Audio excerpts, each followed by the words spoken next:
বলিস কি রে ভাই, এত রাতে তুই ওই রাস্তা দিয়ে যাবি? আমার তো মনে হয় তুই যাস না। হ্যাঁ, তা হয় নাকি? তাছাড়া এই চিঠিটা আমাকে আজ রাতের মধ্যে ওকে পৌঁছে দিতে হবে। ওইসব ভূত টুত বলে কিছু হয় না, বুঝলি? রাত 10। আর ঠিক আছে ঠিক আছে, যাচ্ছিস যা, কিন্তু ওই গোরস্থানের পাশ দিয়ে যখন যাবি খুব সাবধান। কেউ ডাকলে টাকলে একদম সাড়া দিবি না, সোজা দৌড় দিবি। দেখে নেব আস্তর ভূত।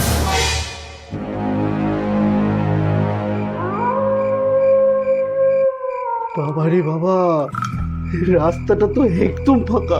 এই কলদার কথাটা তখন শুনলেই হতো। ওই গোরস্থান না, ও তখন কলদা ওই গোরস্থানের কথা বলছিল না? এই বটলে উঠলে,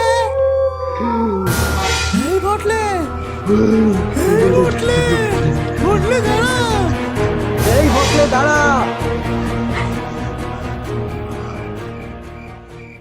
ইচ্ছা, চিঠিটা কি সর্বনাশ, চিঠিটা তো আমি আনতে ভুলে গেছি।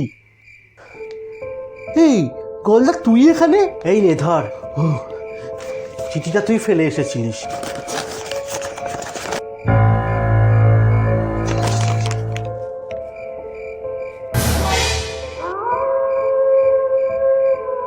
গলদা, এ গলদা,